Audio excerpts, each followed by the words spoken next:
class we worked out the partition function. 3.5, sure.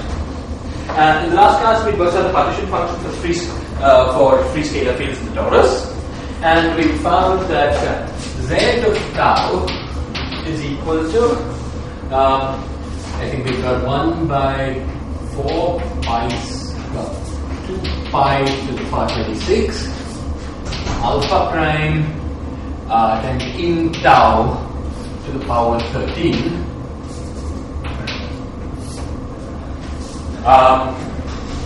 And then we got everything else that we got from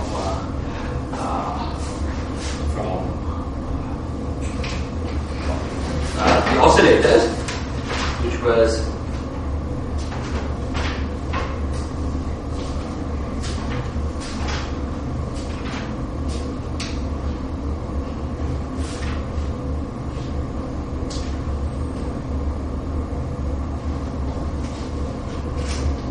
does something have the formula in the notes? What? So QQ bar is 1 over QQ bar to the power 13 by 12 into product of n goes to margin 1 minus q to the power 10 you got it.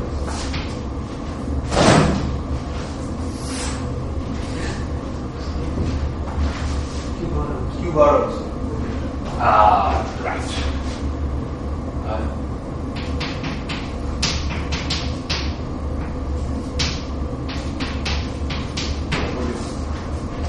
Okay.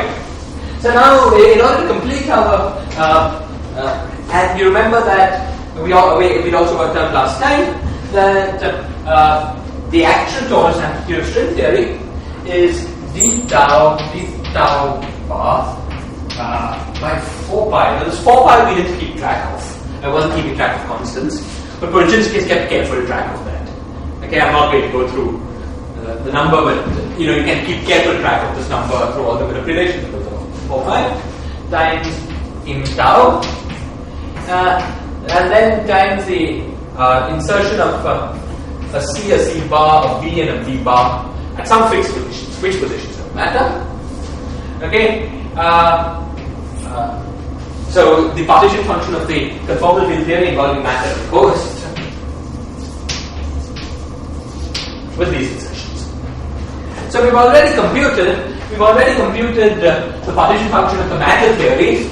All the insertions involved ghosts, so the insertions didn't matter as far as the partition function of the matter theory is concerned. Now what remains is to compute the partition function, or more precisely the partition function with these insertions of the ghost one, of the ghost function. Okay. Now, as a warm-up, this is not the right calculation, but as a warm-up, let's try to compute trace e to the power minus beta h of the BC system. Okay? So if we wanted to compute trace e to the power minus beta h of the BC system, what is that? Well, each of B and C is a fermionic, has a set of fermionic oscillators whose frequencies go from 0 to infinity. A fermionic oscillator, a frequency n and energy n, we can only have occupation number 0. Okay? So if we want to compute this, what would it be? Well, we'll take into account 0 point energy and so on in a bit. But ignoring that, it would simply be product n is equal to 0. N is equal to 0 to infinity. 1 plus q to the power n. Okay? The whole thing squared and then times complex function. Okay? Because for each of the B and C systems you have one analytic and one anti-analytic oscillator. The analytic oscillator, one series of analytic and one series of anti-analytic oscillators. The analytic oscillators of B and C carry only Q charge, not Q bar charge. Okay? And they have energies they have frequencies from 0 to infinity. Each oscillator can be occupied 0 times or 1 time. And that's this partition function. We've ignored 0 point energies, which I'll fix up in a moment, but first is this clear.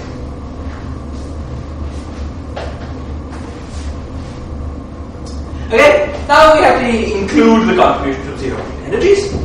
Okay, so the contribution from 0 point energies is two sources. The first, the energies on the cylinder differ from scaling dimensions on the plane by a factor of minus c divided by 26. Okay, that L0 differs by L0, the plane by minus c divided by 26, and L0 bar differs by and the other scaling, anti-analytic scaling on the plane by c divided by 26. C left and C right are equal to this theory, so there's one C. Okay, so that gives you a factor of Q bar. Now, what was the central charge of this theory?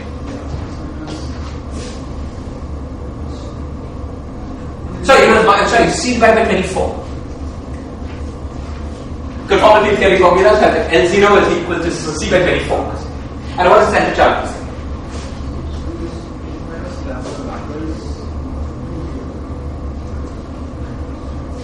Okay, what was the central charge of the whole theory, matter plus ghosts? What is the central charge of matter? 20?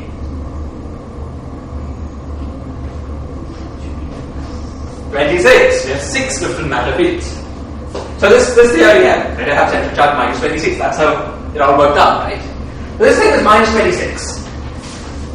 Okay, because we get a plus sign now. The ground shift energy shifts by minus c. So this is plus 13 by 12.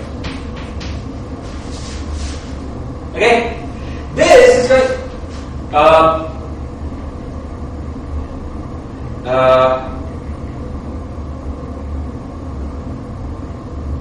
yeah. Now these two signs can't both be the same, so there's a problem. They have to be opposite. It was the same shift.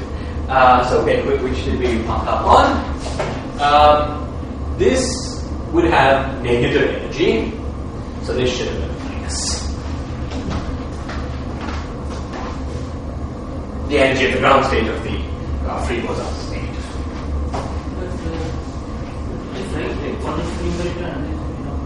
I'm sorry, both. Oh.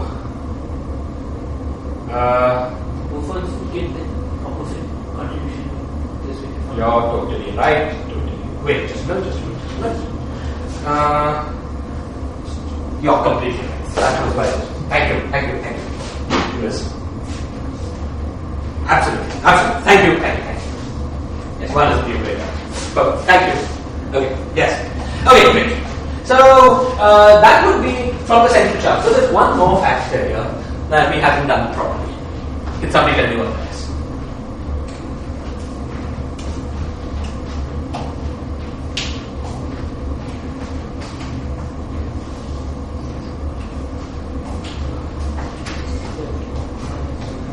What? It is that we have considered them as physical goals with the plus sign. If we're computing this thing, just 20 to the power minus beta h, this is accurate. So that's not the problem. But there's one more something with 0 point energies. What's that? What was the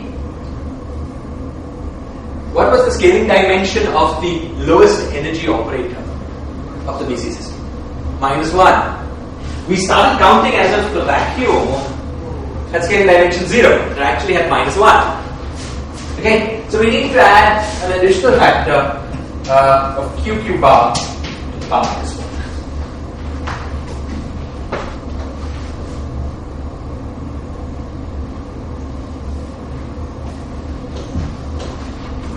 Is this clear? Okay, so the final answer for trace, so let me just write it again. So trace of e to the power minus beta h is equal to QQ bar, and I'll just keep these factors explicit since eventually they cancel later. Into QQ bar into -1 into all of this stuff, into this product.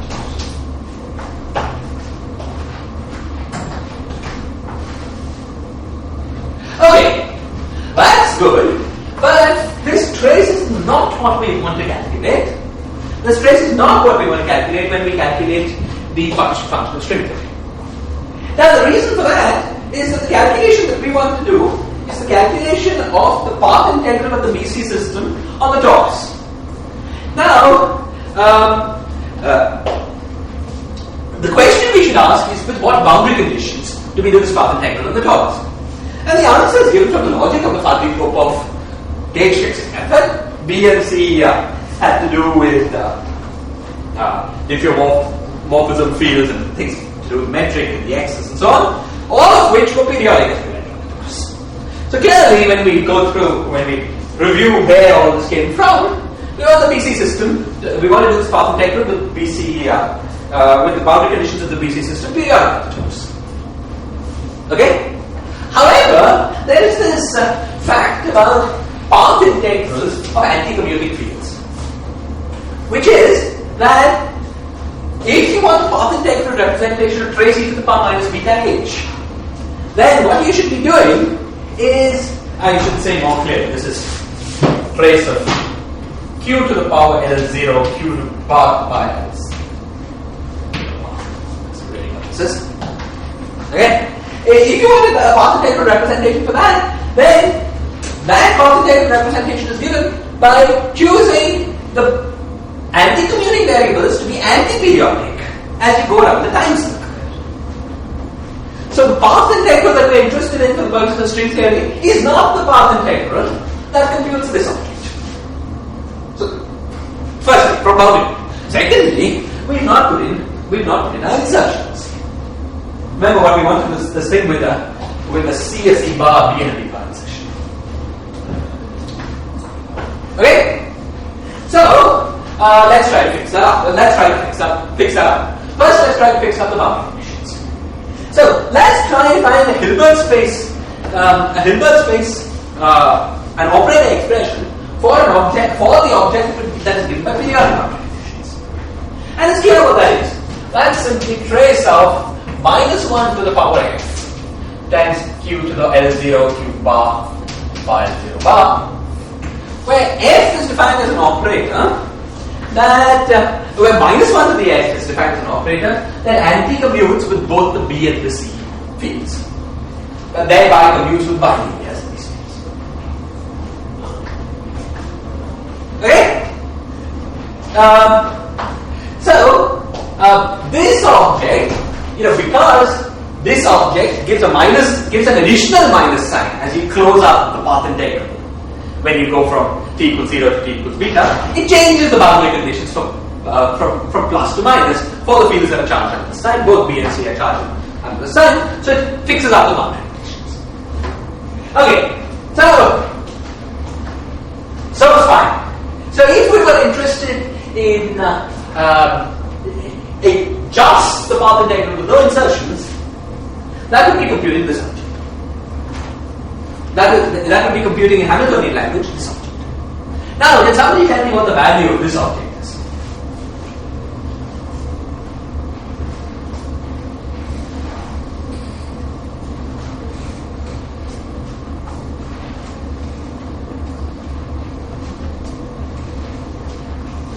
That is the oscillators.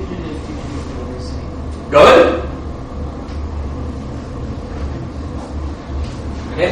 What you said is completely right. In fact, it's just this thing is equal to q bar to the power -1, q bar to the power 13 by 12, and then let's write this with a little more care.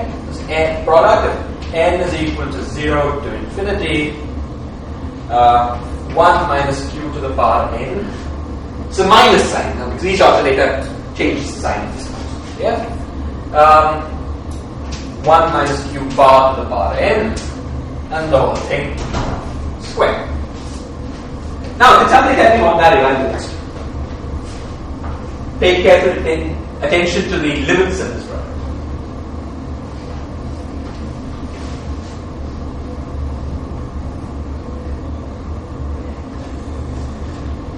Look at the lower limit of this product and then do it.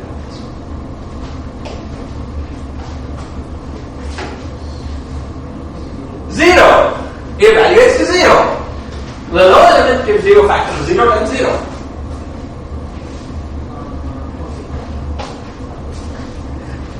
Okay?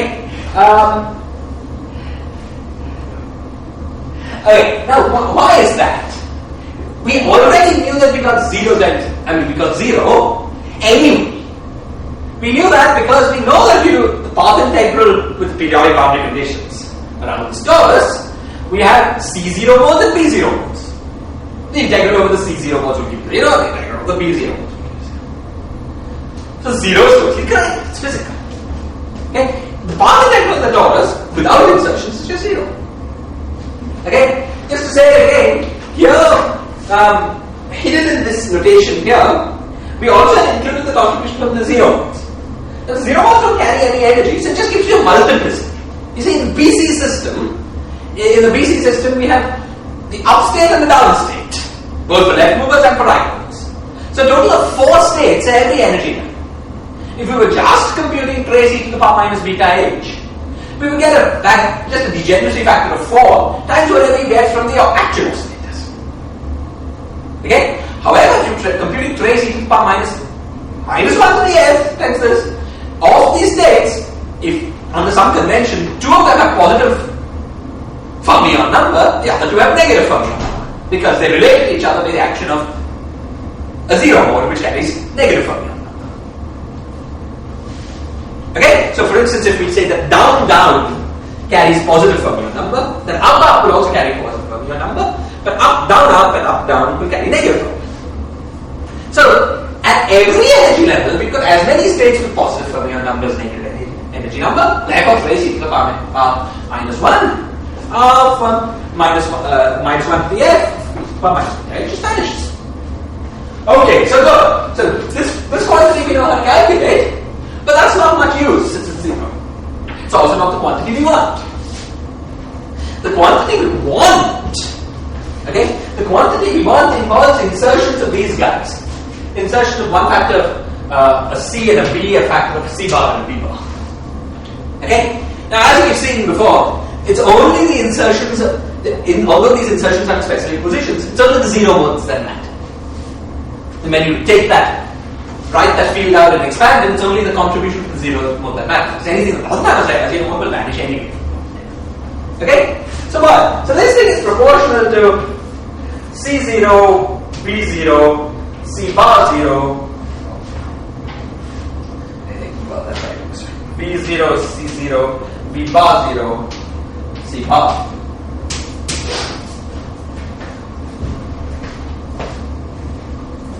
Okay? Now let's forget about the right movers for a moment. Let's just look at the left movers. Okay. This quantity evaluated on us, you see, remember that all the states in the BC system come in 2 flavors. There's the down, which is annihilated by B0, and then there's the up, which is annihilated by C0. Okay? All up states don't contribute to this particular function.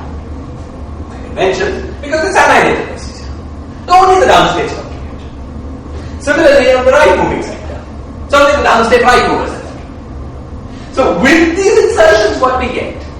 With these insertions, the only role of the insertions is to calculate the same object that we had here, except to keep the contribution from only one of those 4 states. Okay? Now, that one of those 4 states with the my conventions is down. So it's a particular fermion number charge. So let's say plus. Okay?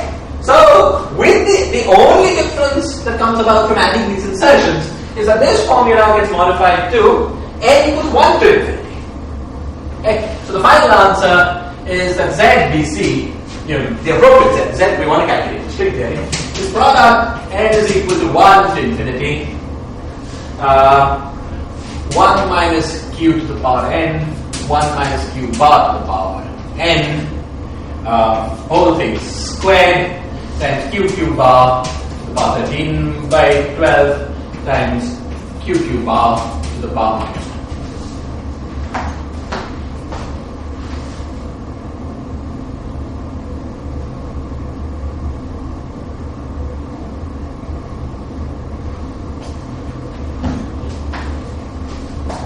Okay?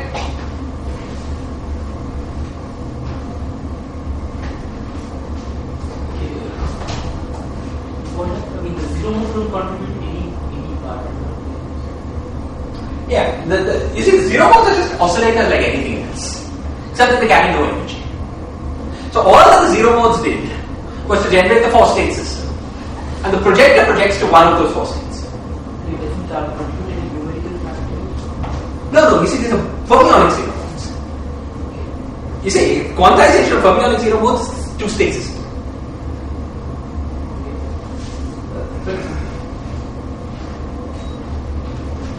So would have contributed a numerical factor 4 to this function, because there are 4.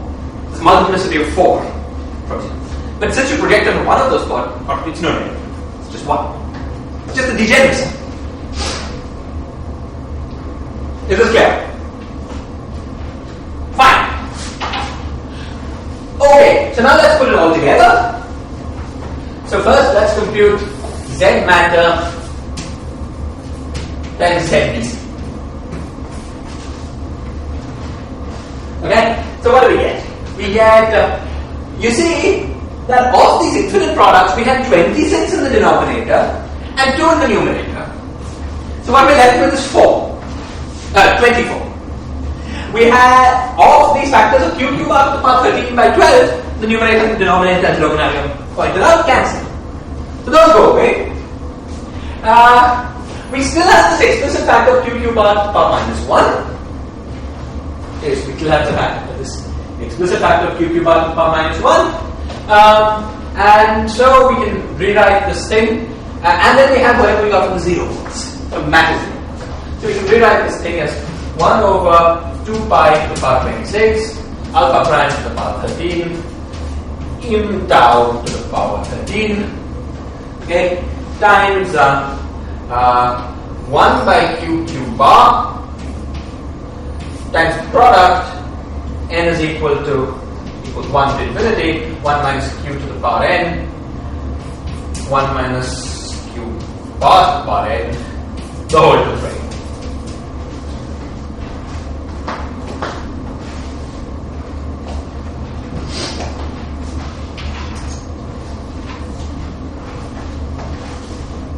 Okay, now, just because you're going to see it in many other contexts, I'm going to introduce some notation. Okay, this notation is like the eta function. Okay, so definition. Okay, q to the power 1 by 24. Okay, q to the power 1 by 24. Product n is equal to 1 to infinity. 1 over 1 minus q to the power n is defined as eta of q.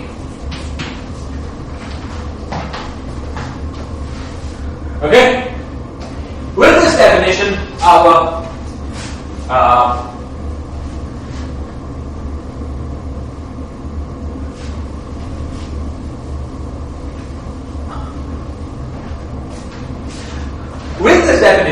our partition function becomes, with this definition, our partition function becomes 1 over 2 pi to the power 26, alpha prime to the power 13, im tau, okay, it's convenient to write this as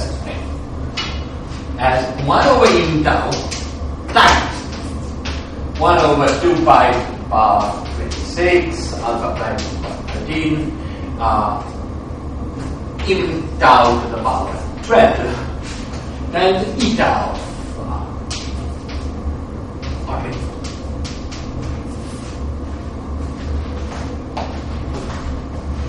Do we have further? Yes, that's good.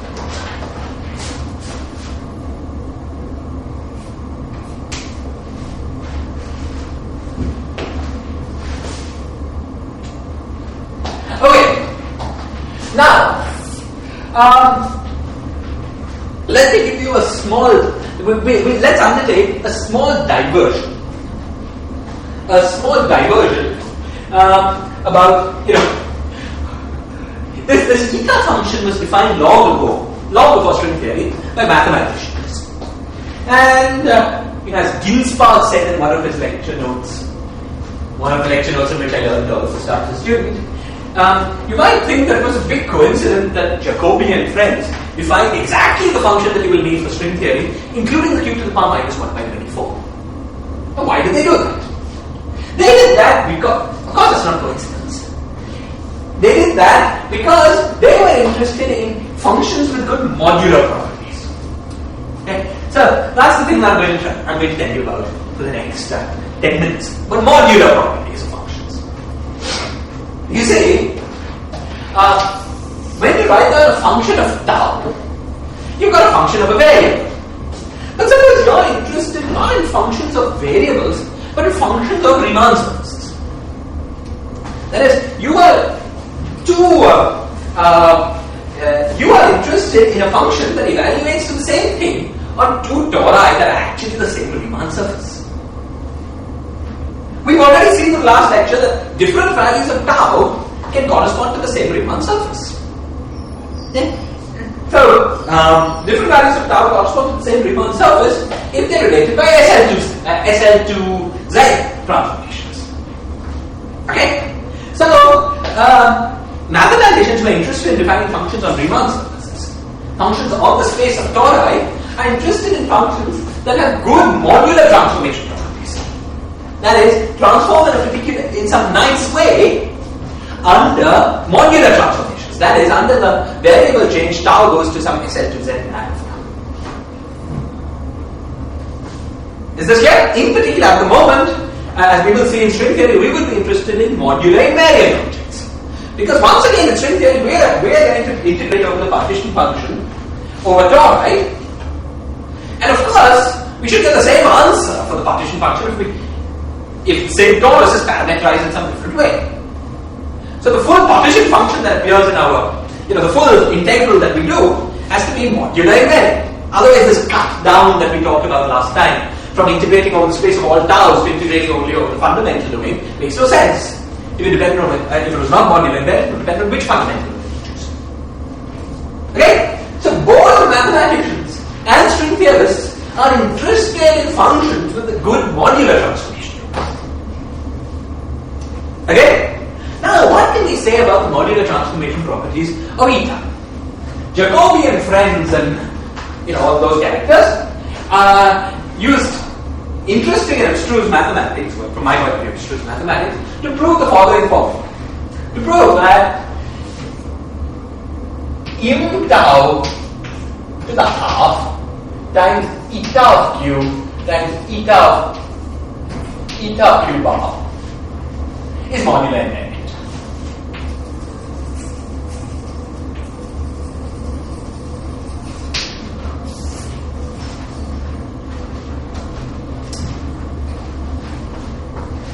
Okay?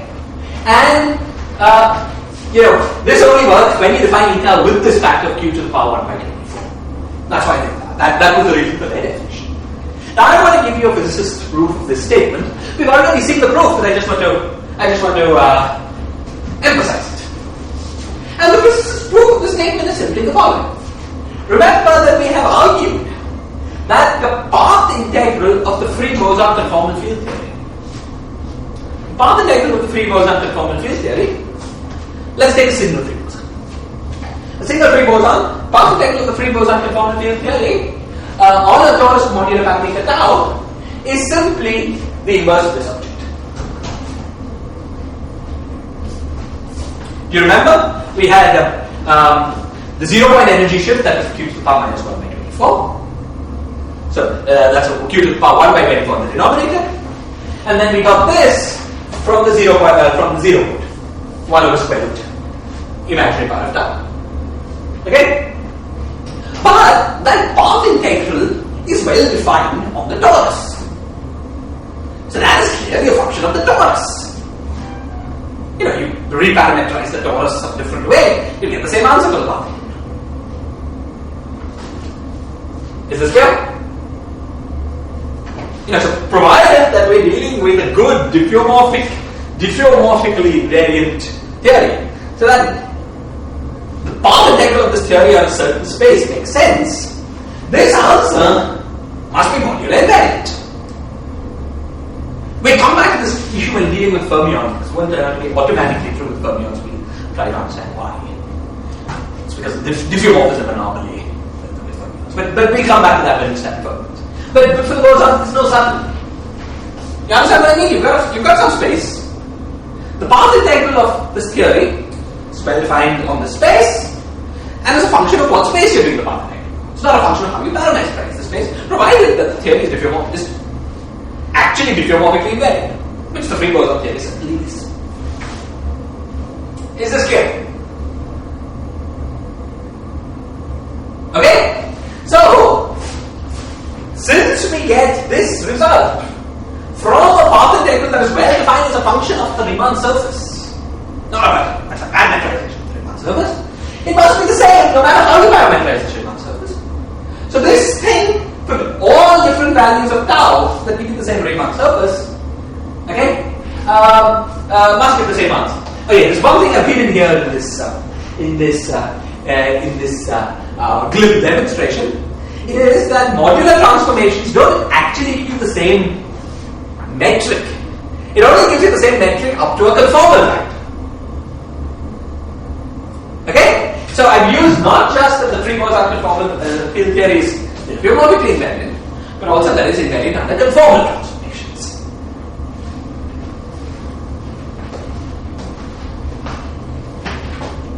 Okay? So, but both these are true statements. We understand this we understand. But this is a free Boson without any close. Yes. It's a conformal field theory with central charge 1. That's fine. But the non-zero central charge doesn't make any. It makes no difference on the statement. You see, you're just taking two different tori that are related by whose volumes are related, whose metrics are related by a constant factor. So all that you require is scale invariance actually, which is certainly true. You know, if you had to do some coordinate dependent change, it might make a difference. But for this statement, it makes no difference. Okay. Okay, so if you think through this fact, although you might find it hard to prove directly using mathematics, you might have to go and look up Jacobian friends.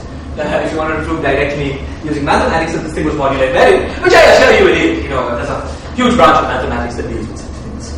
And this is the baby example of these things. I've recently encountered modular forms of genus 2 Riemann surfaces, and some people eat that for breakfast. They're quite horrible things, in my opinion. But you know, this is a baby example as far as mathematics, of course. Okay, but still, it's true, and anyway, you might find it hard to prove. It's not that hard to prove. This one can prove without too much. I've done it. Okay, but from the point of view of physics, you know that it had to be true. From the argument we just gave. Okay, so now let's look at this. So our final answer we've written in this form. In particular, I've kept the in tau to the power 12 here, so as to make this thing explicitly modular invariant. Okay? So what was our final path integral in string theory? Our final path integral of string theory was d tau bar times 4 pi im tau. Let's combine that im tau with this im tau, so we get 4 pi im tau the whole thing squared times all the sum stuff.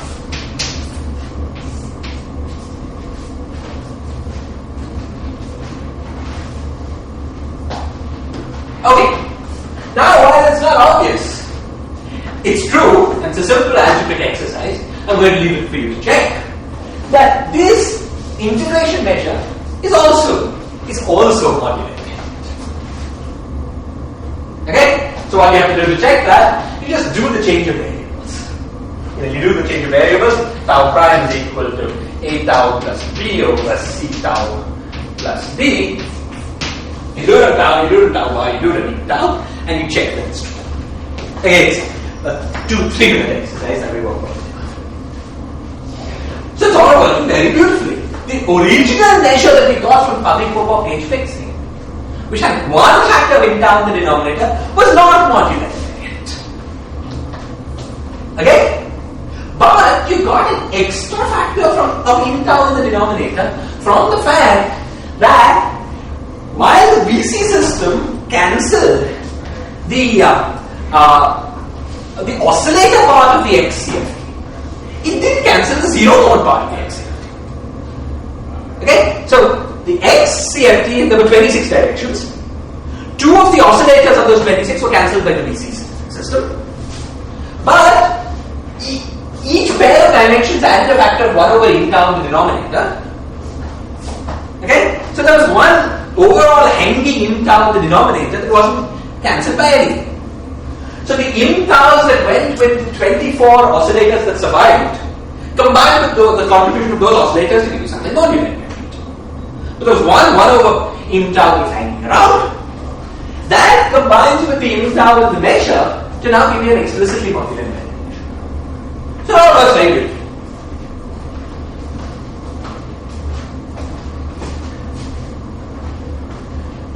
Okay, so we have finally now fixed on our formula, the formula that we are interested in, that we're going to study for the partition function of the bosonic string on the torus. Any questions or comments on this?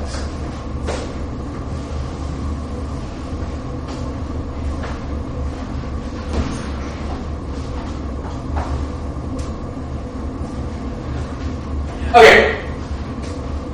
So now we're going to use this formula to try to explore a very important property of loop amplitudes in string theory. We're going to try to use this formula to try to explore a very important property of loop amplitudes in string theory, namely the UV finiteness of these amplitudes. Okay? So in order to do that, what we're going to try to reinterpret this formula.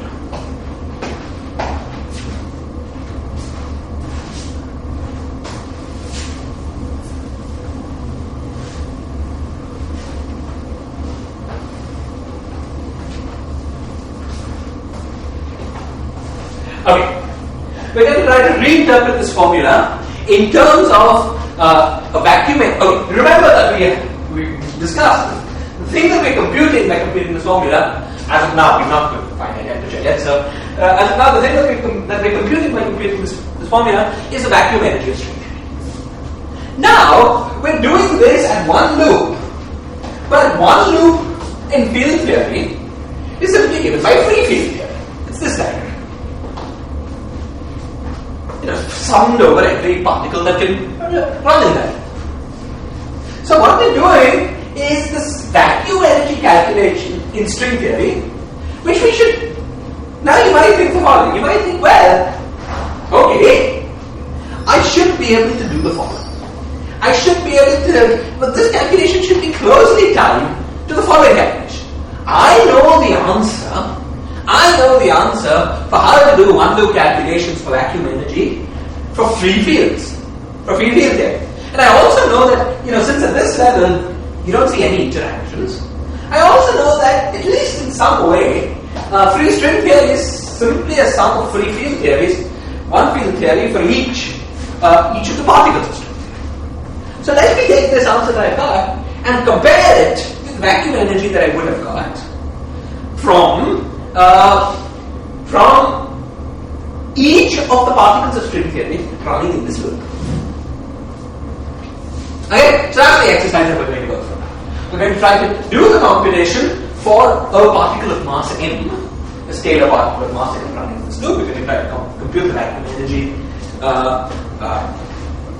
and then take the answer and sum it over. Take the answer and sum it over all of the spectrum.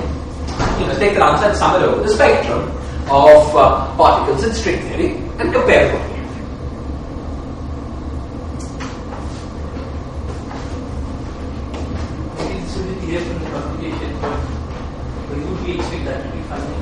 No, we don't. In fact, these two will differ. Let's hold that question till we get to the answer. That is not fine. Right. All of the over. What? All of the states are bosons. They don't cancel in any way. Yes. You'll see. Hang on for 10-15 minutes. Okay, so now let's try to just do do this calculation. So what are we going to try to do? So firstly, let's try to do the calculation of the vacuum energy.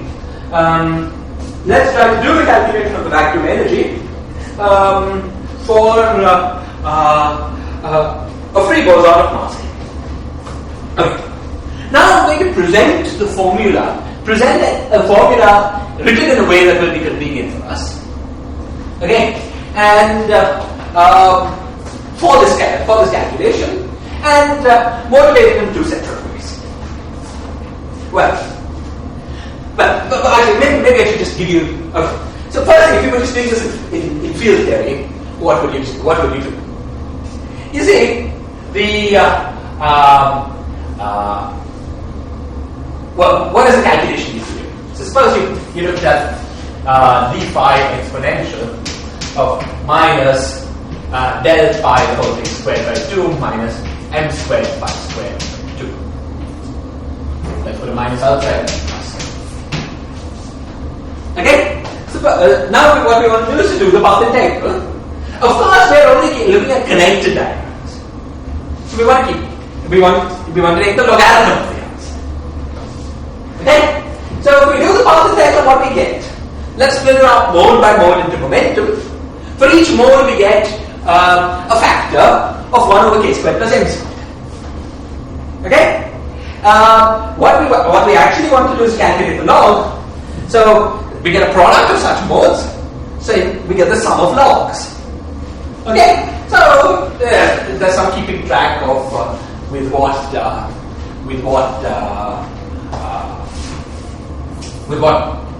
factors of 2 pi and so on. But sort of clearly what we're going to get is dk by 2 pi to the power of k times integral of the logs of k squared plus m. The answer is to be proportional to this. Right? Now, I'm going to give you another form of writing this answer that will be more convenient for our interpretation. And this other form of writing this answer is the form that you would get if you thought of field theory in first quantized language. This is the sum over all particle paths. Okay. So first let me give you the answer, and then these two things will be mathematically equivalent. But and then we will also see the interpretation. So the form is 1 over 2L dl exponential of minus half k squared plus m squared times n times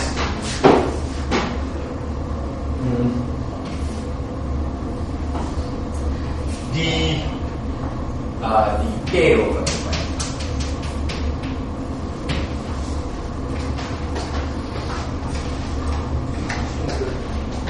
This is basically the tree thing. Exactly. So, how do we know this is correct? Well, suppose we didn't have the L here. So suppose we take this expression. Suppose we take, before we do the integral over L. Suppose we just look at this expression here, and we differentiate it with respect to L. Okay, we take this expression here and.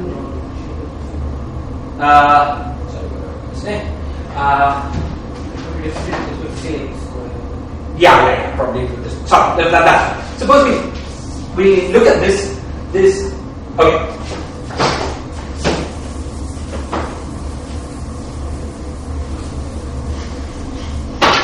What I'm saying is the obvious fact that e to the power minus Lx is equal to 1x. This is L is integrated from this is integral from 0 to x.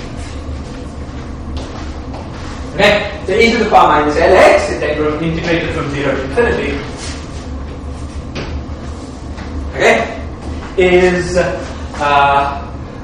this one. So now, if I want to get instead of 1 over x, if I'm interested in the log, I integrate both sides. The integral gives me a 1 over L inside the integral on the left hand side, gives me a log on the right hand side. And that's what I'm doing. This 1 over 2 goes with this 1 over Is this clear? So this is an integral representation for this locality. Okay, so from that point of view, this is just a mathematical rewriting of this formula. But I want to stress that this is a mathematical rewriting that has a physical interpretation. I won't be important for a calculation, but just so that you see,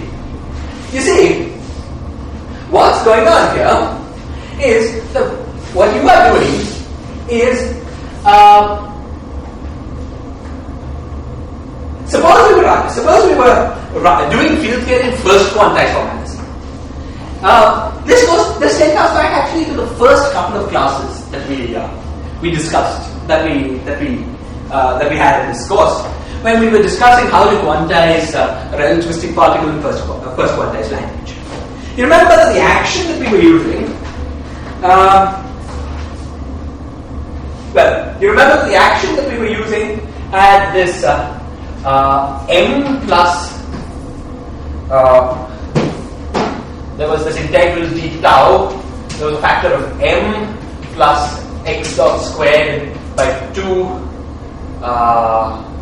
squared. Oh yeah, I'm going to get quite messed up. I think there was an m here. So there was an action somewhat like this on the weld line of the free particle. Do you remember we started with the square root g, with just the square root g action, and then we went to Polyakov form. And the Polyakov form of the action had an additional constant here, and then this thing with this is the way. Okay, this is where we gauge fix so that the metric on the word line is 1.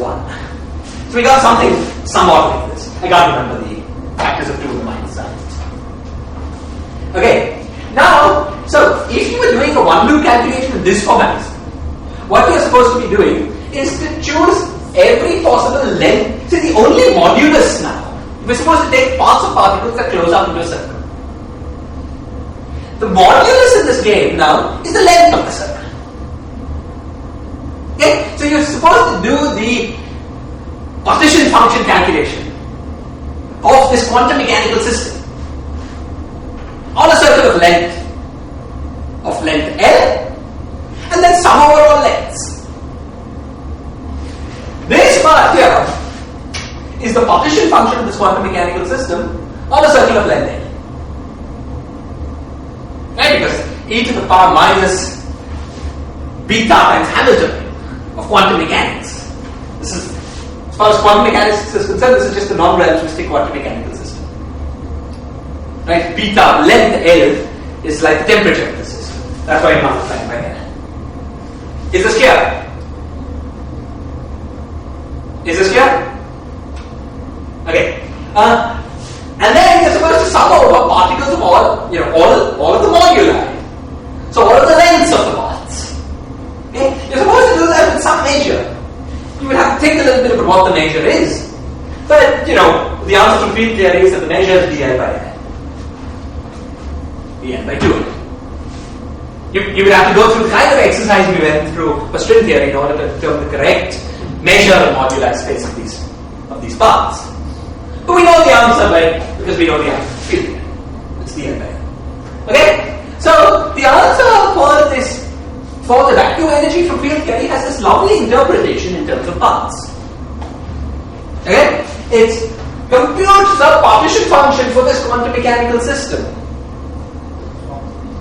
Compute the partition function for the quantum mechanical system on a circle of fixed size.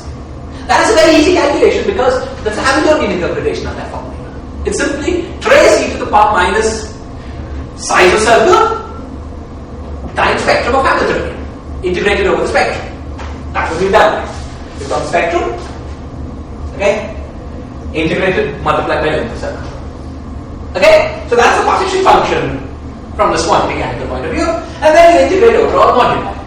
And that gives you the field theory answer for the vacuum energy of the system.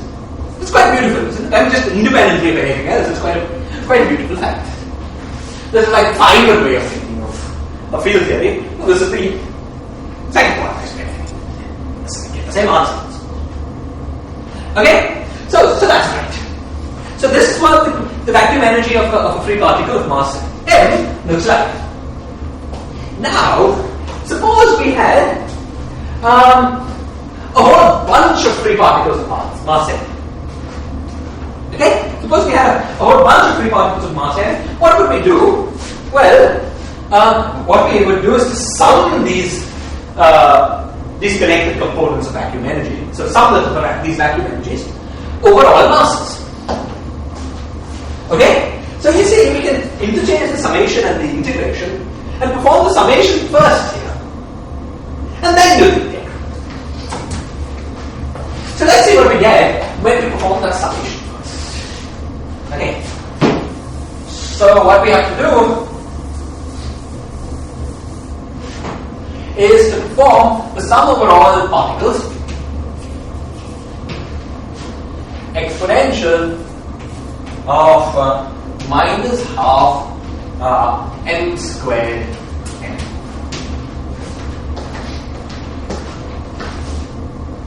Okay. Now, to make the answer look better, I'm going to do something better. Hey, we'll put that on, but that's all outside the summation. So, a uniform factor outside the summation. So that's the thing that we're interested in. Okay. Now, you see that this L has some analogy with the moduli of string theory, but it has two differences. First, the L is a real number, whereas the modulus of string theory is a complex. Secondly, L has dimensions. L has dimensions of 1 over length square, whereas the modulus of string theory, periodic to pi, has no dimensions. Okay, so the first difference we'll see how that's mentioned in a moment. But let's see the second difference immediately by performing a change of variables on this modulus. Okay, now we should get our change of variables correct. I mean the one that will be useful. So that is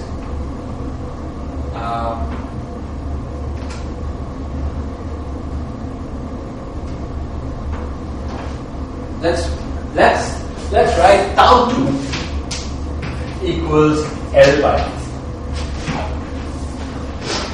Okay. So when we do this, what do we get? We get sum over particles exponential of minus m squared alpha prime by 2 into tau 2. So we have to do the same integral just with these new variables, and let's rewrite everything here in terms of tau 2. So we have tau 2 alpha prime, yeah, and here we will get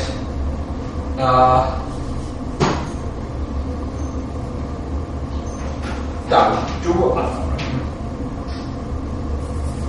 Well, this cancels. So this was just to d tau 2d. This cancels the measure. Okay. Now let's remember what we can say about the mass square of states in string theory. You remember that the mass square of states in string theory was given by the following formula. The mass square was equal to 4 by alpha prime into L naught minus 1.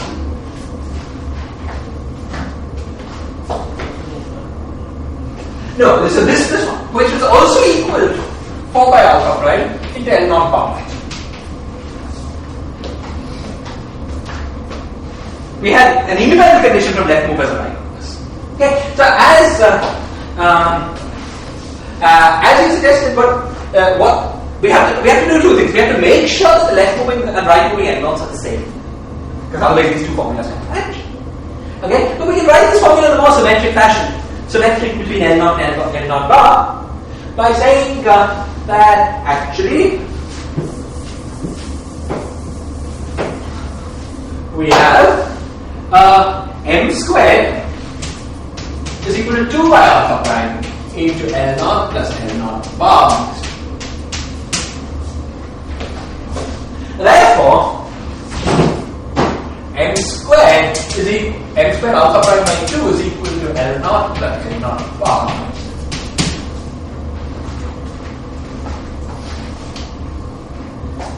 Okay, so this trace that we wanted to perform here is simply sum over all particles of exponential of minus L naught plus L naught bar minus 2 into time.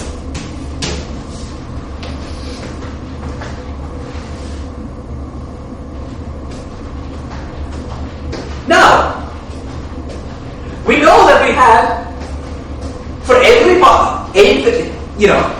now you might be tempted to say the following. You might be tempted to say, well, this sum over all particles, since there's one-to-one correspondence between the oscillator states, of the 24 free boson system, okay, and the particles of string theory, okay, that you might be tempted to say, well, all we have to do is to replace the sum over particles by a trace over the Hilbert space of the 24 free bosons of the conformity theory of 24 free bosons. That's almost right, not quite. What have we forgotten? We just mentioned it too.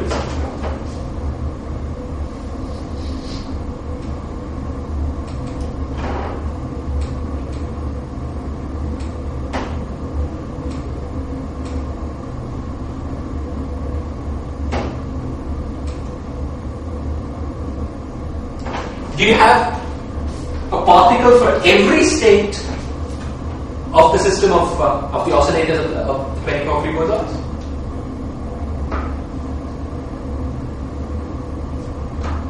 No, right? It's only those states that obey level matching, where L naught is equal to L naught bar. You can choose any L naught. We must choose the same L naught bar. Once you do that, you get a particular string theory. Because that was one of the constraints. We solved all the constraints except this one, just by writing like this. This is formalized like this. So we have to include that constraint before just doing blindly the trace over the free boson theory. We have to include the constraint that L naught is equal to L naught. Now remember that L naught and L naught bar are integers. So in particular, the difference between L naught and L naught bar is integers. So we want a delta function, something that we want to insert a delta function of L naught minus L naught bar into this formula. And you might think that the way to do it is to integrate e to the power I theta L naught minus L naught bar, integral of theta from minus infinity to infinity. But we already know that the only possible values of L naught and L naught bar are integers. And what we want is not a delta function that becomes infinity when L naught is equal to L naught bar, which is what that integral representation would have given you, but a delta function that becomes 1 when L naught is equal to L naught bar, when only allowed values are integers, because there's a very convenient representation for such a delta function, which is 1 over 2 pi integral from 0 to 2 pi of e to the power I theta L naught minus L naught bar. I'll call this tau 1. Let's call this minus pi.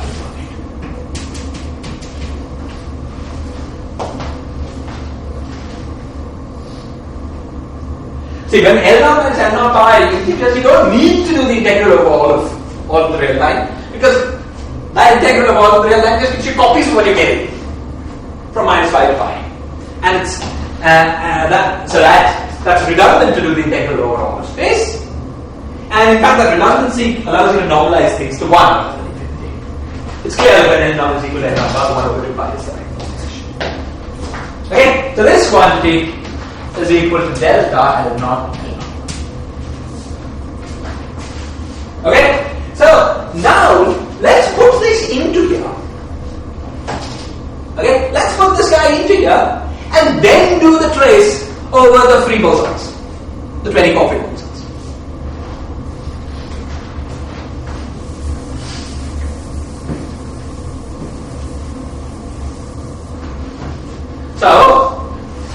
So so we concluded that the part of that formula that was summing over the masses of particles is given by trace of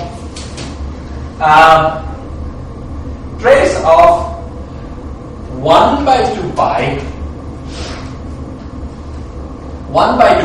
integral minus pi to pi d tau 1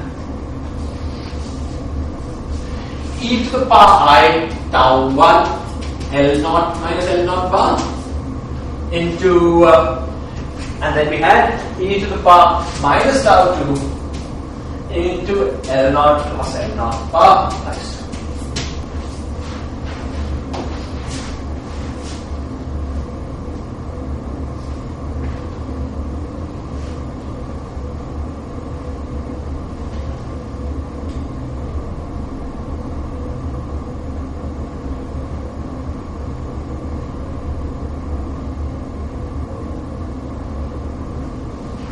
Okay.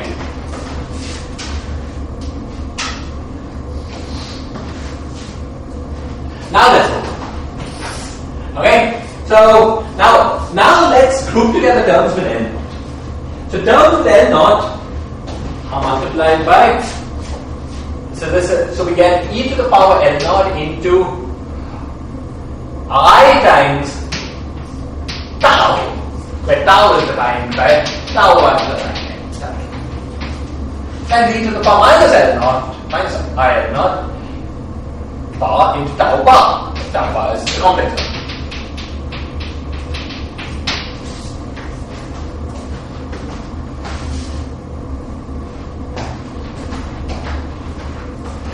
Right? So what we have is 1 over 2 pi times trace of q to the power L naught, q bar to the power L naught bar minus 1 bar to the power L naught bar. Remember that this trace is done only over the oscillator states. Okay? The trace is done only over the oscillator states. So that, now we just spent the last lecture, part of this lecture, computing this trace. We know what it is. It's in fact 1 over 2 pi times 1 over eta of q to the power 24 eta bar of eta of q bar. In fact, this minus 1 is precisely what's needed to make this exactly the eta 1, because there's the q to the power 1 by 24 times 24 times. That's the minus 1.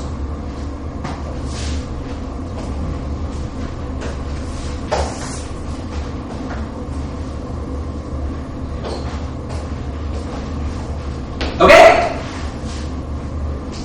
So now let's go back to our formula. Let's go back to the formula we started writing down. We had d tau 2 by I'm sorry, we still have the integral here over d tau 1.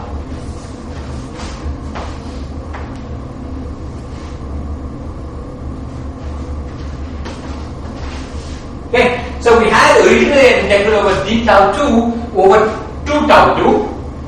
But remember that integral, now we've got an extra 4 pi, so we'll make it 4 pi tau 2.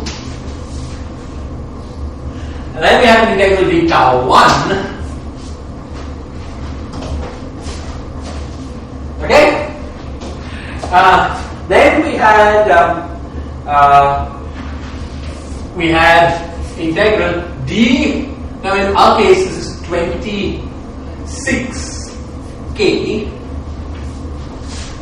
d26k over 2 pi to the power 26, and then there was exponential of, we had minus k squared L by 2, but then we redefined L with a factor of alpha, right? So minus k squared alpha prime tau 2 by 2.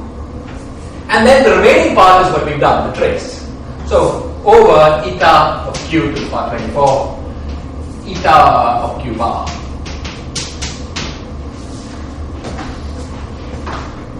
So that's our final formula for summing over all the particles of string theory. The vacuum energy for summing over all the particles of string. Is that clear? Okay, so now all that remains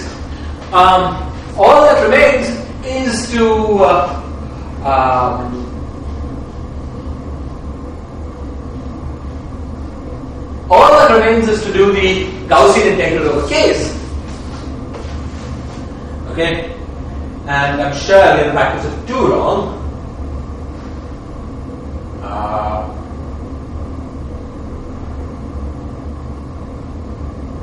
Oh, and have I'm sorry.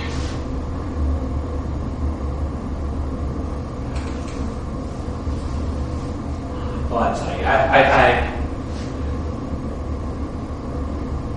When we did it in string, you see here we're dealing with taus whose periodicity is 2 pi. I think in the last class we were dealing with taus whose periodicity was 1. Oh, I'm sorry for that mess up. So there are 2 natural normalizations in the space of taus. You know, when the real part of tau is periodicity 2 pi and the real part of tau is periodicity 1. And I used one of them in one discussion, the other one in the other. I'm sorry, we should redo this calculation with extra factors of 2 pi somewhere. So where should we do that?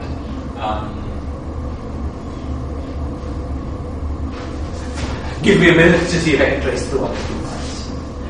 Also, if you remember, last time we defined Q to be e to the power I and I 2 pi tau. Here I defined it with just e to the power I tau. Let's say 2 pi. Sorry. Just give me 2 minutes. So the main thing that will change is that we get a 2 pi up here. Basically, we have to take out this tau and make it 2 pi times the old tau. That's the redefinition. Okay. This tau make it 2 pi times the old tau. Okay, let me just. I think that everything we've done is correct. So I might have, if we mess up like 2 pi in the end, I'll have to return to this. I think that everything is correct, but I'm now saying that now let's make a change of variables. Tau is equal to 2 pi times, tau goes to 2 pi times.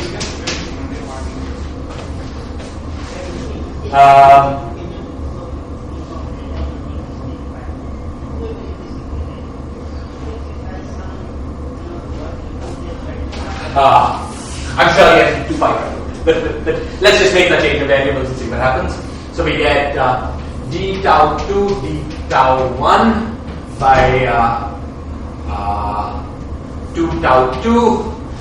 We get d26k by 2 pi to the power 26, and exponential of minus k squared alpha prime pi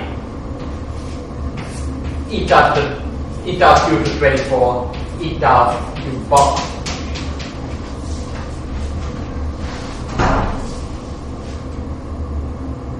Okay, now we do the Gaussian integral. Okay, now we do the Gaussian integral. So once again, the factors are pi only, because we get pi to the power 26 by 2 from the formula for the Gaussian integral. But we get a 1 over pi to the power 26 by 2 because there's this pi here. We get 1 over alpha prime to the power 13. And so we've got d tau 2 d tau 1 by 2 tau 2 alpha prime to the power 13, 2 pi to the power 26, 2 pi to the power 26, and then we get where was that? Where I lost my tau 2 here? It's tau 2, so that's tau 2 tau 2 to the power 13, then eta of q to the power 24, eta of q bar. 2 minutes. Okay, and this is d2 tau. I messed up with 2 pi, right? I need one extra 2 pi. Anyway, d2 tau. Tau 2 is the same thing as imaginary part of tau.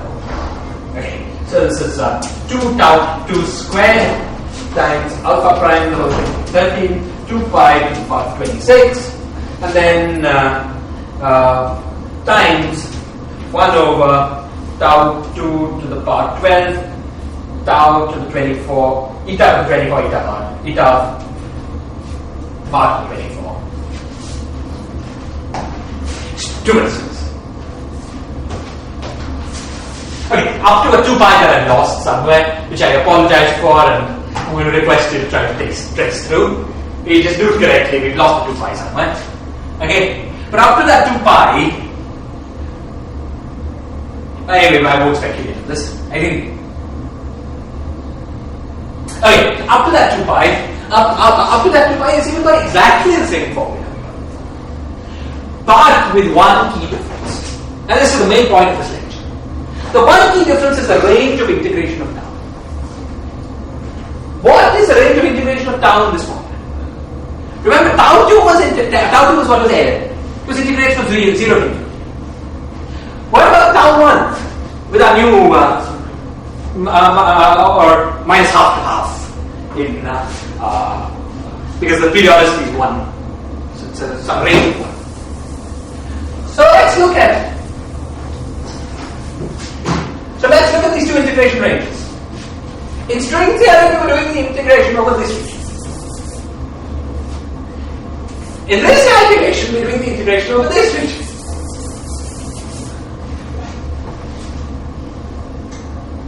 Right, both of these are minus half and half, minus half and half. So it's almost exactly the same answer, but with a key difference in the difference in integration domain. The key difference being the difference in the integration domain. Okay, now we're going to have to stop this lecture now in a minute, so let me just tell you in words. We'll explain this in formulas later. But, well, you see, the region tau 2 going to 0 was, in this particle language, the limit of very small particle parts. It is the region of integration space over moduli that gives rise to the ultraviolet divergences of quantum field. We're doing the same calculation here, except that that region that was ultraviolet divergent just does not appear.